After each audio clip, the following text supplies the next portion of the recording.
মধ্যে সংক্ষিপ্ত আলোচনা করবেন আলহাজ মোহাম্মদ শফিকুল আজম খান মজলিস পীর সাহেব কাটাখালী দরবার শরীফ এবং হযরত নুরি শাহ বাবার নাতি এবং বাবা জালালুল কিবলা কাবার ভাগিনা। বিসমিল্লাহির রহমানির রহিম। আসসালামু আলাইকুম ওয়া রাহমাতুল্লাহি ওয়া বারাকাতুহু। আমি সবার প্রতি শ্রদ্ধা রেখে সালাম রেখে শুরু করছি। আজ এই পবিত্র উরুস শরীফে আমরা সবাই একত্রিত করে মনে করতেছি এবং আপনারা যারা সবাই এইখানে আমার বড় ভাই কাবানুরি বয়োজ্যেষ্ঠ ওনার মোনাজাতে অংশগ্রহণ করতেছে। উনি একজন যথেষ্ট প্রিয় হবেন, আশা করি ওনার হাতের সাথে আমাদের হাত রেখে মোনাজাত করলে আমরা অনেক উপকৃত হব। যাই হোক, ছোট্ট করে একটা ঘটনা বলেই আমার কথা শেষ করব।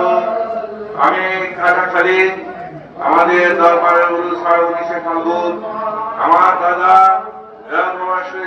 বিরুদ্ধে ছিলেন এবং ওই করেন, এই জন্য তাকে ভালোবাসতেন না।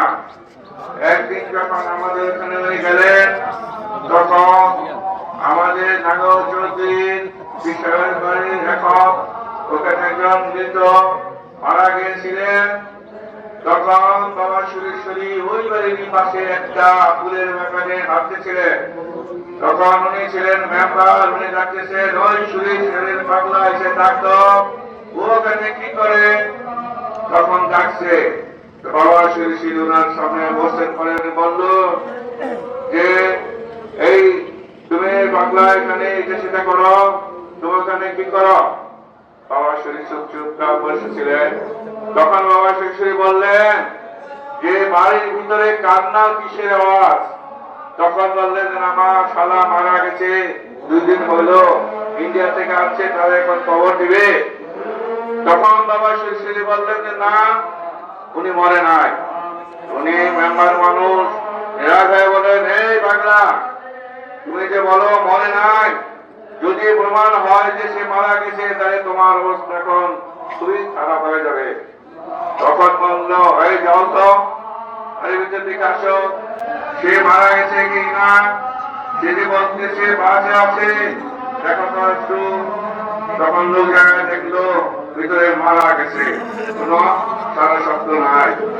তখন জানুবাবুকে বললেন, কে জানু বাংলা সুরে সুরে বাংলা এখন কি হবে?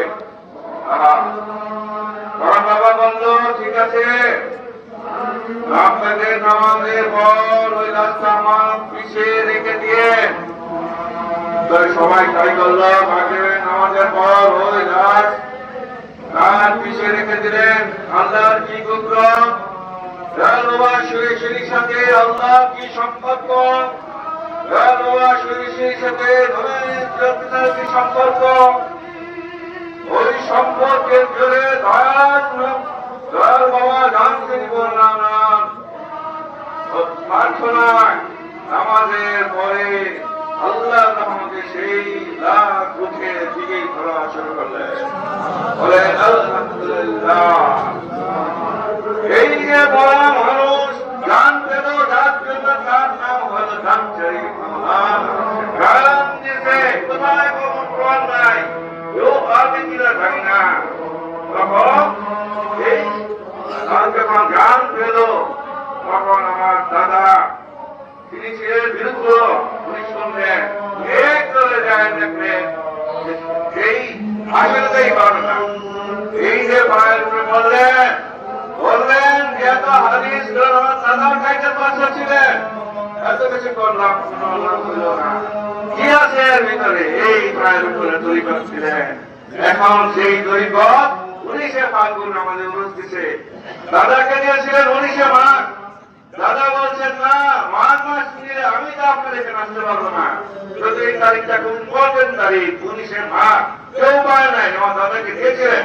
কিন্তু দেখেন সেই দিন নেয় নাই, সে গর্ব করতো, হ্যাঁ সুরেশ্বরের স্বামী হয়ে গেছে, আমি বত্রিশ না পীরের 32 ওই জন্য এখানে আসতে হবে ইউরোস নাই না ওই নাম নেই সে নিচে ধর্ম নিষেধ করবে এই দিনটাকে উজ্জ্বল করতে হবে এই মনোনয়নকে উজ্জ্বল করতে হবে সবাইকে এই দিনটাকে সুন্দরভাবে সম্মান করতে হবে যাই হোক আপনাদের কথা বলে বিরক্ত করলাম আমাকে বুঝতে পেরে করা হবে সালাম আলাইকুম।